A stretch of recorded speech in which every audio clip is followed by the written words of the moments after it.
In the early morning hours of May 2, 2026, one of America's most recognizable budget airlines simply, completely stopped. For decades, the bright yellow planes of Spirit Airlines dominated Fort Lauderdale Hollywood International.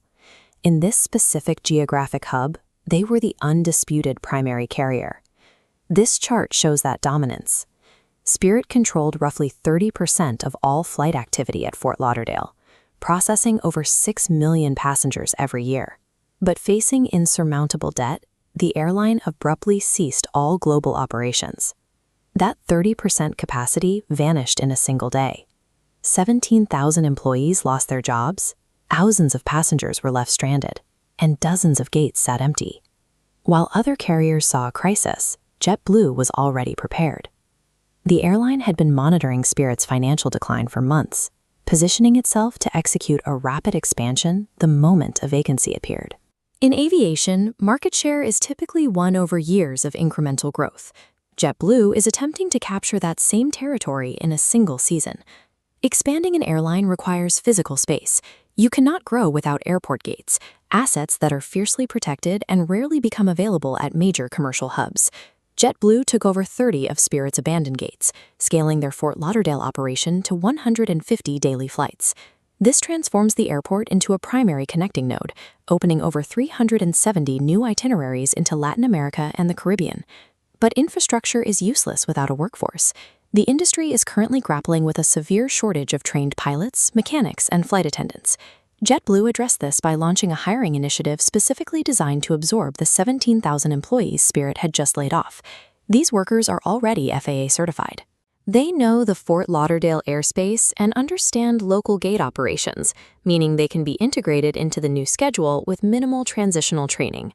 By acquiring both the abandoned physical gates and an instantly deployable workforce, JetBlue bypassed the years of slow, expensive recruitment usually required to build a hub of this size.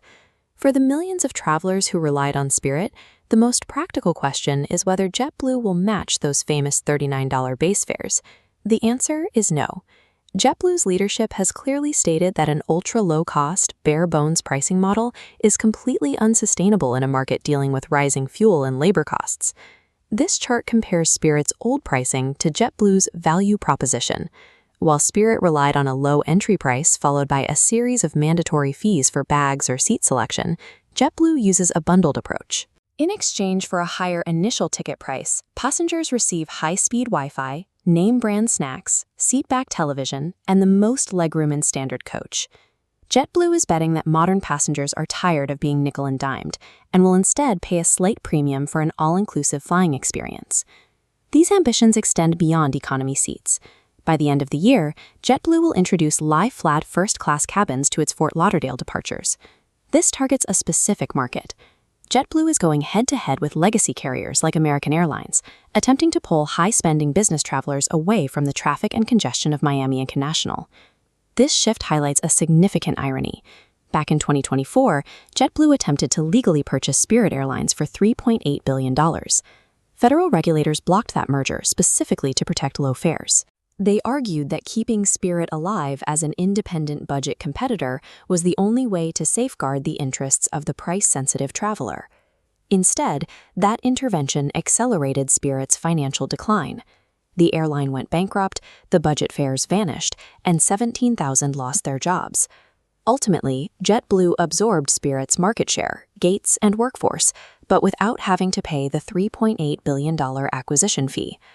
The regulatory attempt to save ultra-low-cost flying in South Florida instead cleared the runway for a premium-focused hub, effectively replacing the budget model with one built on higher margins and bundled service.